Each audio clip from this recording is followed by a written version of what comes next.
it's kind of hard to be that guy. And by that guy, I mean the one who the Lord chooses to speak through to people who don't really want to listen. And you might be saying, well, why is it hard? I mean, why would it be hard to do that? Well, especially when I was around, the whole concept of God speaking was really foreign to people. And I'll tell you why. Very simply because we were a powerful nation. We were a prosperous nation. We were full of national pride. I mean, the temples were full of people having prayer meetings. And you might be wondering, well, why would that be difficult?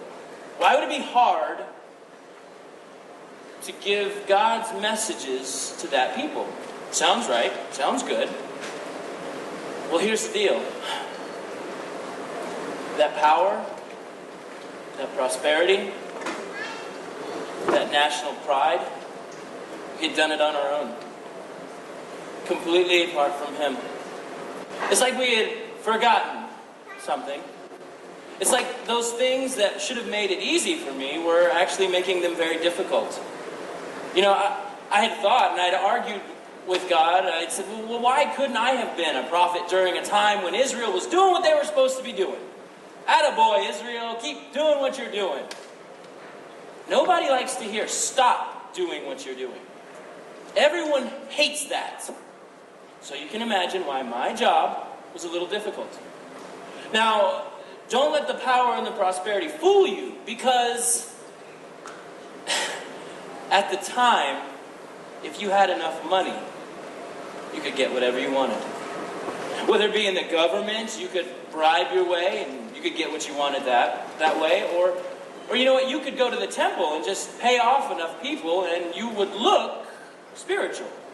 I mean, you would actually look like you cared about what God was doing. The temples were full of people. They were full of wealthy people, but not to care for the poor, not to care for the oppressed. They were there to worship themselves.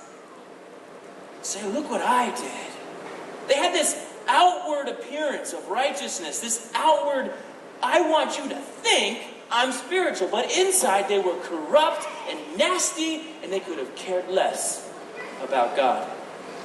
Now, what's interesting about this is I would have thought that the people who should have cared most, that the temples were full of people who didn't care about God, would have cared. I thought the priests would have had something to say about this, because it was ugly. But you know the funny thing was that the priests looked right past it. They had been telling people the lie, everything is okay, so much so that they were beginning to believe it. Their message to the people was everything is cool. And the people loved it. It's what they wanted to hear.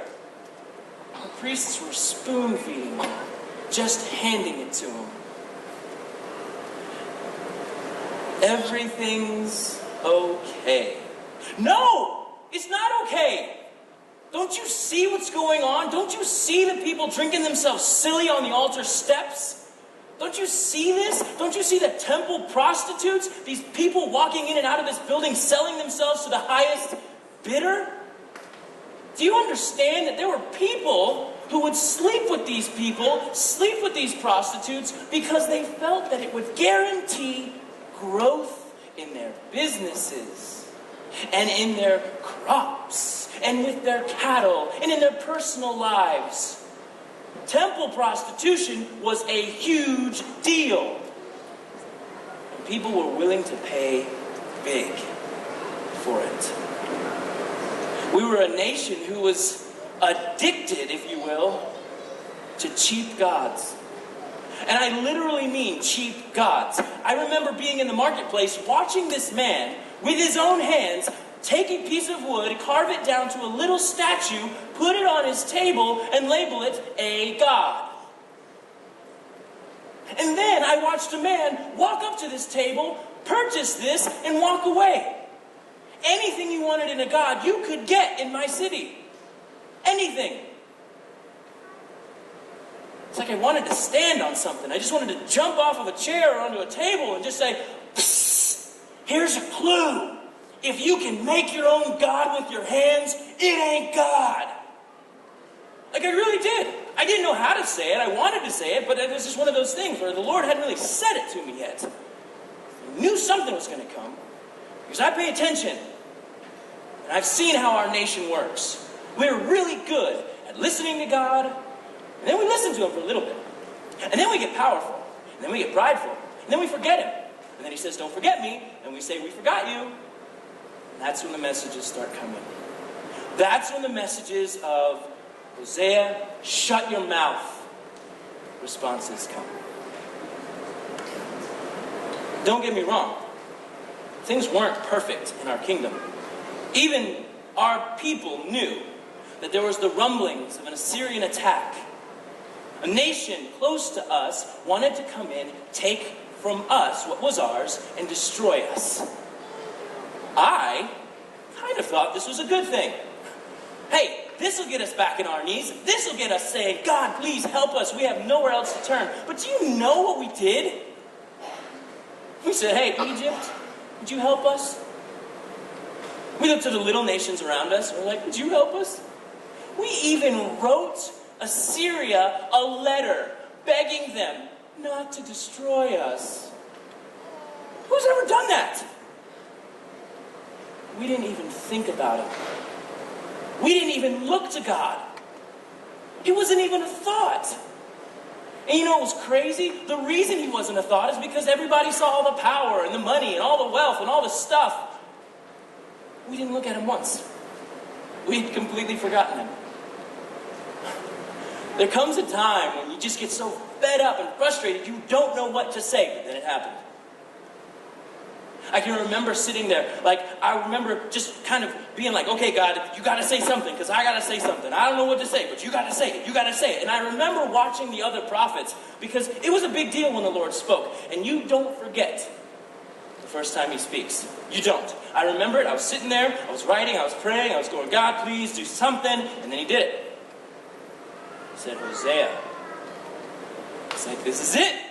This is it. He's going to give me something to say. I'm going to have something to say. I'm going to have something to say. All right, God. Hit me with it. Hosea, find yourself a prostitute and marry her.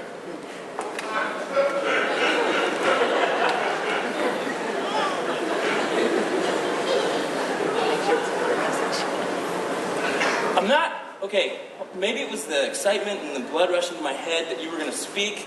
I think I misheard you. I think what I thought you said was, go and find yourself a prostitute, marry her.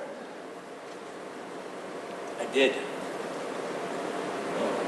Okay. Wait a minute, I know what's going on here. Which one of the temple interns is messing with me? Come on, hey, who's messing with me? Who's doing this? Hosea.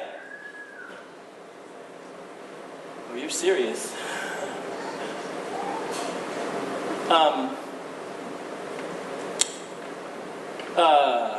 You know, God, I signed up for this to say the things that you once said.